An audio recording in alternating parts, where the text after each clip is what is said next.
Swayam Prabha. Digital India. Educated India.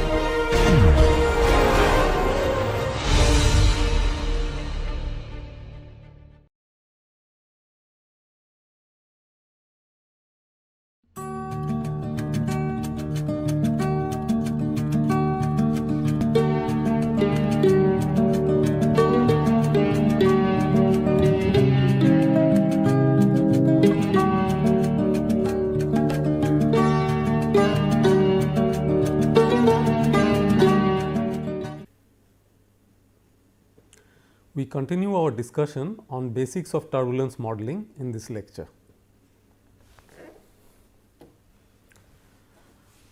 Last time we recall having discussed about a typical turbulent flow field signal, which has a lot of unsteadiness, and we tried to indicate it with an unsteady component, and we also indicated that there would be a statistical mean, and when you sum them up you essentially get the time variation of a flow variable, which we in general indicate as phi.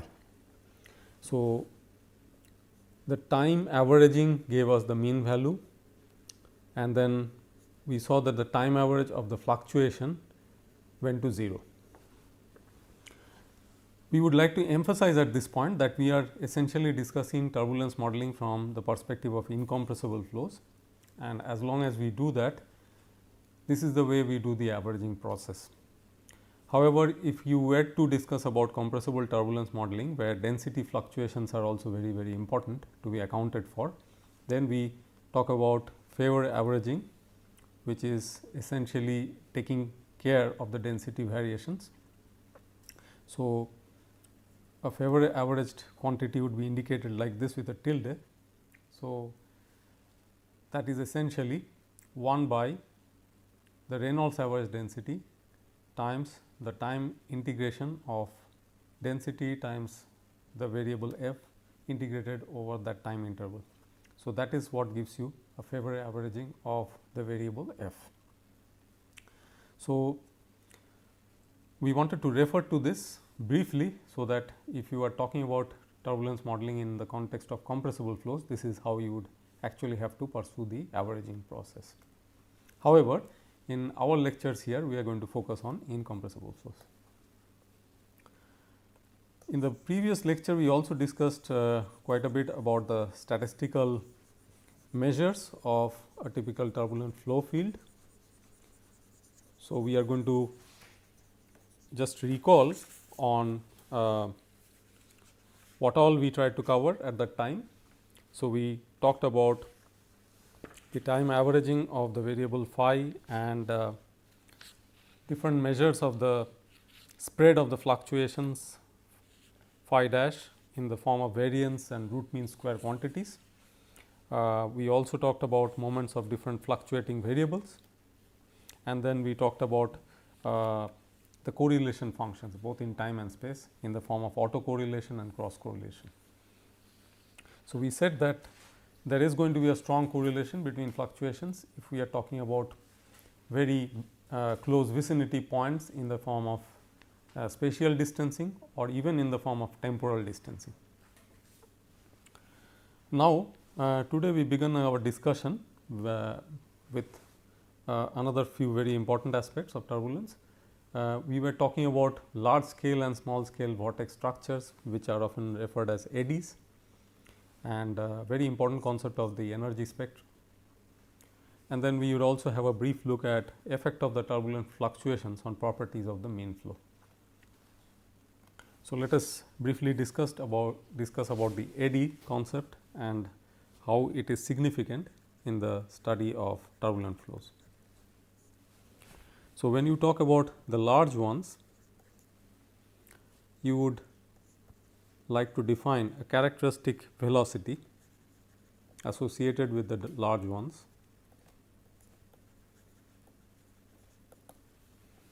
and again a characteristic length scale.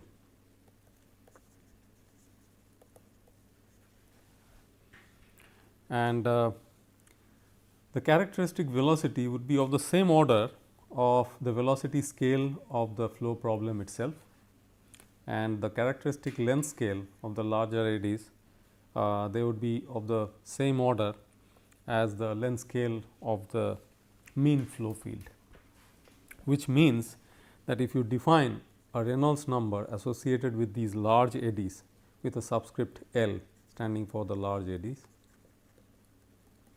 then this Reynolds number will be defined this way, which will also be large and would be of the order of the Reynolds number corresponding to the mean flow velocity and the length scale of the problem itself.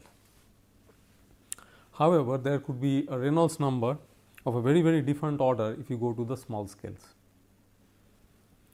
At the large scales, a very important concept is that the angular momentum of the eddies would be conserved.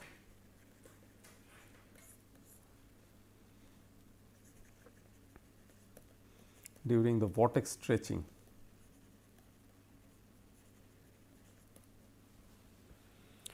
And what happens is, as a consequence, as the eddies rotate, as they move and they get stretched, they may get narrowed down. That means, an eddy of this scale when stretched could become smaller, much smaller in terms of its characteristic dimension, and during this stretching exercise the angular momentum remains conserved. That is what we are trying to convey. And then as they get stretched, you essentially have the larger ones forming the smaller ones.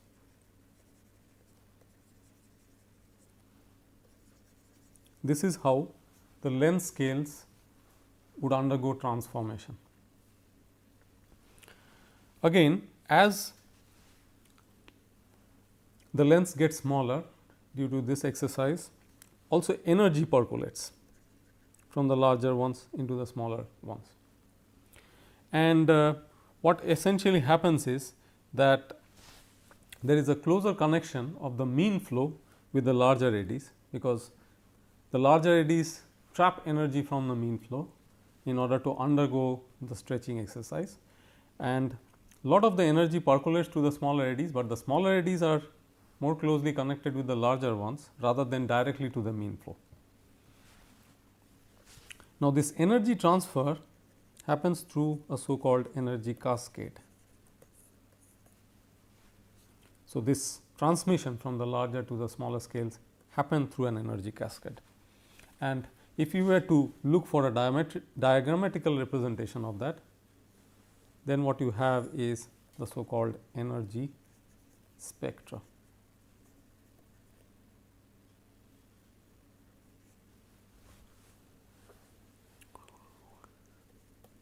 We often represent it as E k, that is nothing but spectral energy,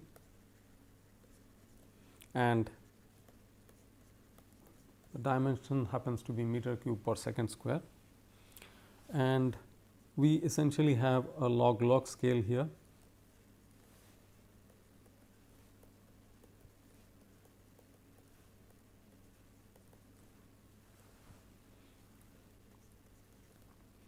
Along the x axis we have wave number,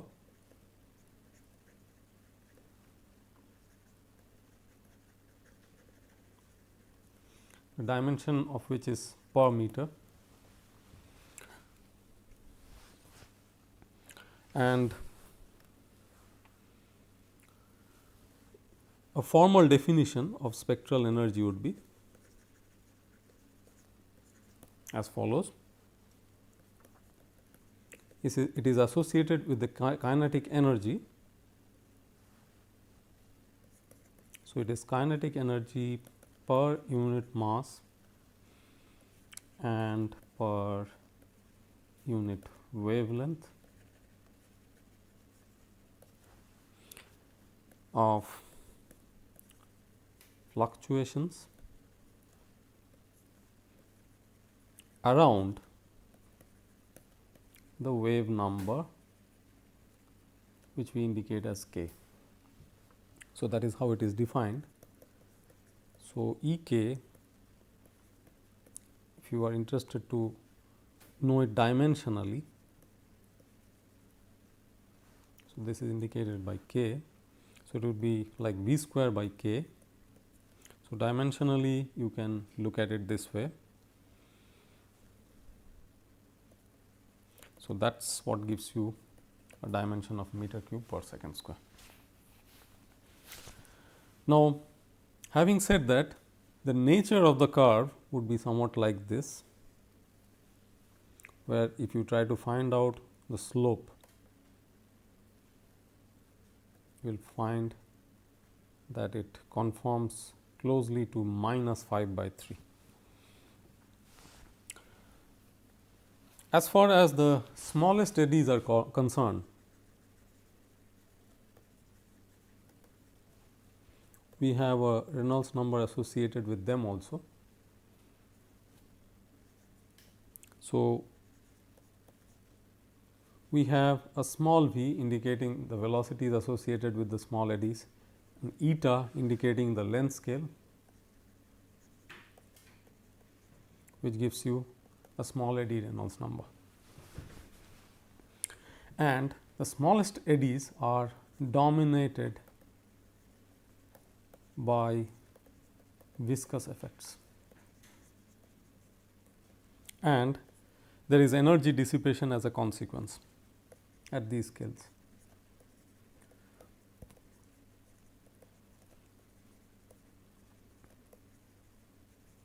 Now, if you recall, when we talked about the large scales, we said that large scales extract energy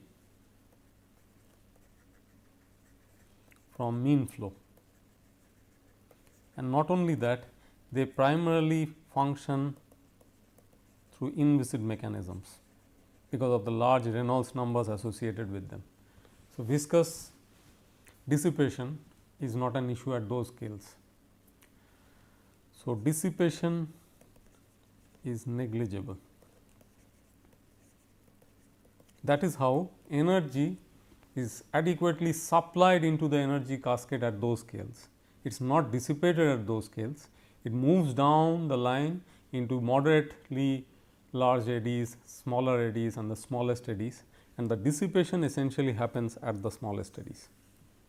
And because dissipation happens, there is a supply into the energy cascades at the larger scales and a dissipation at the smaller scales, and if these two balance each other, then there is no accumulation of energy at any intermediate scales. And for a large number of problems, that is broadly true. However, very rapidly changing flows with huge amount of unsteadiness may sometimes at least locally violate this assumption. Now, if you were to compare the scales between the large and the small, and also try to qualify the smaller ones further, you would talk about firstly the Kolmogorov scales, which are associated with the smallest eddies, and also the scale separation between the largest eddies and the smallest eddies. So, the Kolmogorov scales are the ones associated with the smallest eddies, and we can now try to link the large and the small ones in the form of some kind of a mapping. Let us say the large ones are having a velocity scale, length scale and say a time scale given by this, and you are trying to compare with the velocity, length and the time scale of the small one. So, this is the nomenclature you might use, and then Kolmogorov showed that these relationships broadly apply in terms of the length scales, in terms of the velocities, and expressed as a function of the Reynolds number associated with the large scales. So, you have wonderful scaling laws available here, with which you can at least try to get an estimate of the separation of scales between the large and the small eddies. Now, when you consider the large eddies, the large eddy Reynolds numbers may be significantly large, say of the order of 10 raised to the power of 3 to 10 raised to the power of 6 for a large number of industrially relevant problems. And therefore, if you fit that into these equations, then you will understand how the lengths, velocities and times separate. So, this is what is called as the scale separation. As the large eddy Reynolds numbers become larger, there is a widening scale between, say, the large eddy length scale and the small eddy length scale.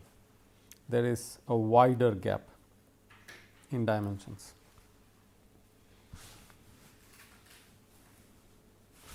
Structure of the large eddies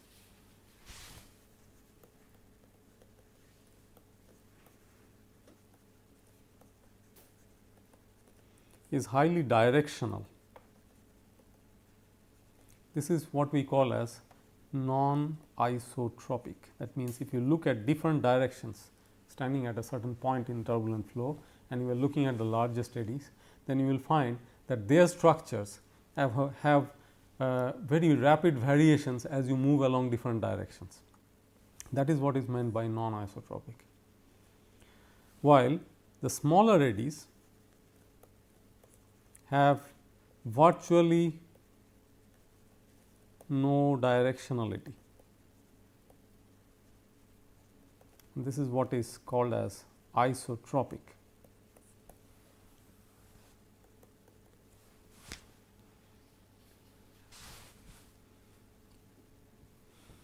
We will later see that in many of the wall bounded flows in turbulent regime, let us say flow past a surface like this, there can be a lot of directionality in the turbulent structures because of the presence of the wall.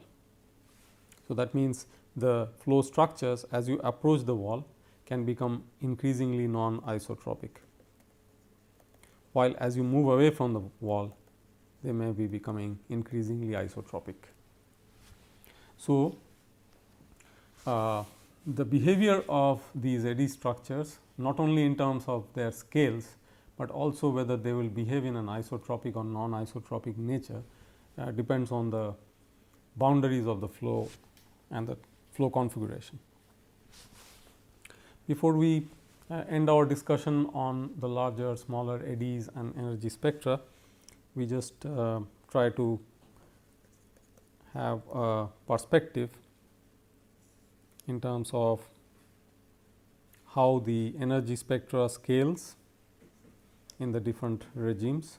So, for the large eddies, the energy broadly varies with V square times L. In the intermediate sizes, which are often called as inertial subrange, which essentially means the intermediate sized eddies, not too large, not too small. It roughly varies with k, the wave number, to the power of -5/3 times epsilon to the power of 2/3. Epsilon stands for rate of dissipation of turbulent kinetic energy, and its unit happens to be this meter square by second cube. And you may recall that the energy spectra curve had a slope of the order of -5/3, which is showing up here. And when you come to the smallest eddies, the smallest eddies have energy which scales with nu, which is kinematic viscosity,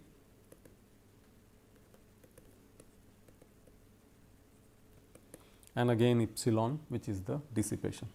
So, apart from the largest eddies, you see that the dissipation comes into the picture. That means, energy is actually decaying out as it percolates to the different scales. And what are the length scales of interest in these three regimes? Here it is L, here it is eta, we already know that, and in the intermediate range it scales with the wave number itself. So, this is how the length scales are associated with the wave number range. So, we had a broad overview about the nature of eddies and the connection with the energy spectra.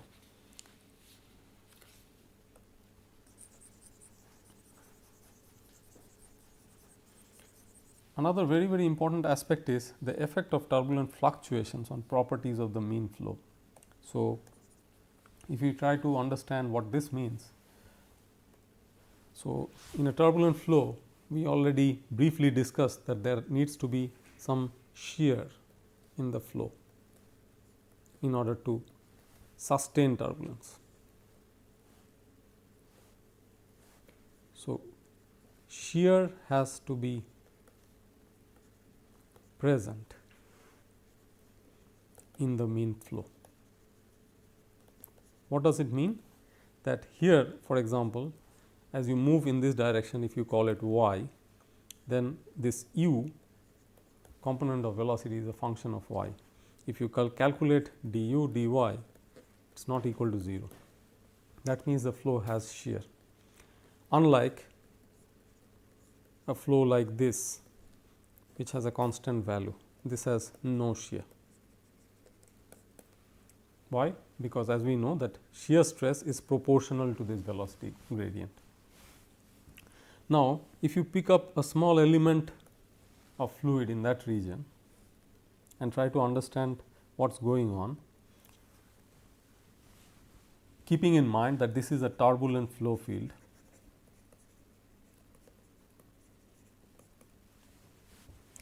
that means there are fluctuations in the flow in all three directions. So, even if we confine it to a 2D situation, that means we just take a plane in the 3-dimensional flow, still we will see the u component of fluctuation and v component of fluctuation. Now, let us say that we are monitoring these fluctuations across the contour of this control volume, then there may be an eddy which is interacting with this face of the control volume, which tends to have a v fluctuation pointing downwards. What does it do? It brings along with it momentum or energy with it into the control volume from the upper layers. Now, if the velocity profile looks like this, from the upper layers it brings in more kinetic energy, because the upper layer is at a higher velocity. Therefore, momentum injection takes place at a lower value of y, this way. Again, if there is an eddy which is operating this way, that means then the fluctuation in v is pointing upwards, and therefore, momentum is moving out from this control volume into the neighboring one, which means it may actually slow down the higher velocity which exists on top. So, this way it promotes mixing. So, what promotes mixing? The velocity fluctuations. The velocity fluctuations in a turbulent flow field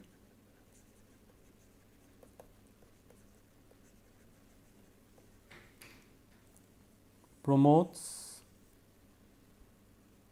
mixing, and mixing essentially means exchanges of momentum energy, also mass, but mass mixing still means that some mass, if it moves out of this control volume, is compensated by again mass influx from other faces of the control volume. So, that is how it needs to be balanced. So, like we showed it in this phase of the control volume, it happens in other phases as well, and thereby there is a continuous exchange, and this is what brings in additional stresses, which we will see later on as defined to be Reynolds stresses, which have to be overcome in a turbulent flow field. and therefore, turbulent flow fields usually consume more energy to keep running, and as long as you keep feeding the shear into the flow, turbulence will be alive and these fluctuations will be alive and the mixing will be alive.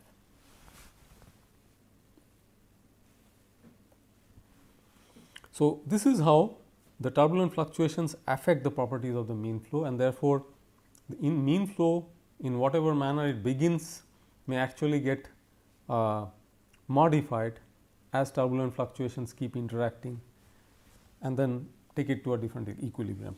Now, there are different kinds of turbulent flows, as we said before that there could be wall bounded flows, and we can therefore discuss about flat plate turbulent boundary layer, which we will do soon. And in our previous lecture we also had discussed about how turbulence at all initiates on a flat plate surface through a sequence of processes. But then apart from wall bounded flows,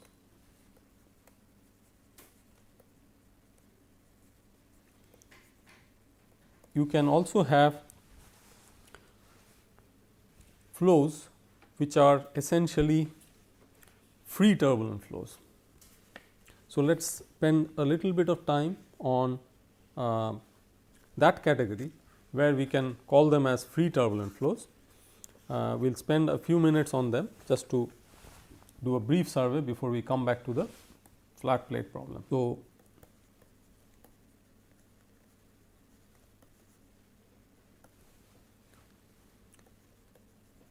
we are just briefly visiting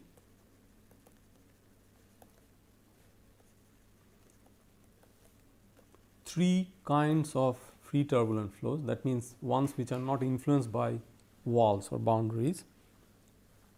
So, there could be a jet emanating from an orifice,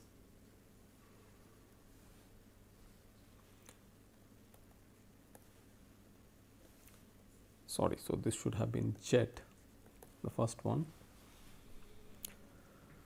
So, that is one category of free turbulent flow. Another one is a mixing layer.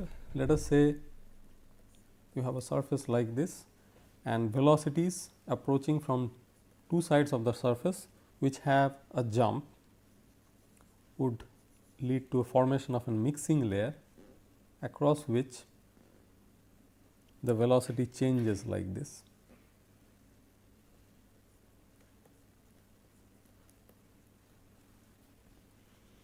And there could be a wake problem, let us say behind a cylinder.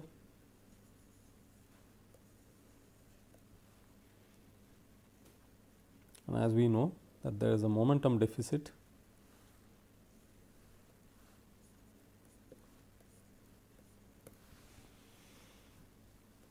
and as we move downstream and we try to plot different profiles in different regions, we will find self similar profiles. If we apply some kind of self preserving or self similar kind of profiles,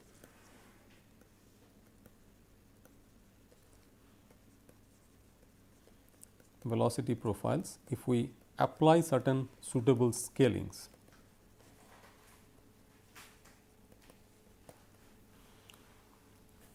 Again, all these flows essentially are turbulent, and there is a lot of rich physics which occurs in these flows. Let us say across the jet boundary, if you look closely into the structures, you will find that these structures often rupture. They are not very stable structures, they are highly unsteady structures, and of course, they are laden with eddies or vortex structures, and as they rupture, this happens intermittently.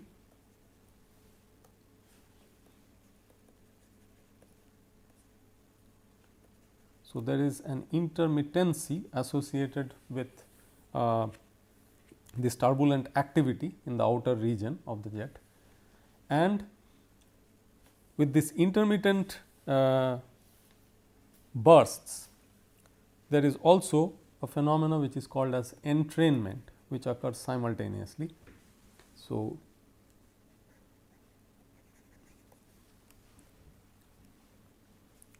these are two interrelated phenomena. So, entrainment essentially means that exchange of momentum between the jet periphery and the neighboring stagnant fluid, and therefore, enhanced mixing between the two. So, we were already talking about enhanced mixing in turbulent flows.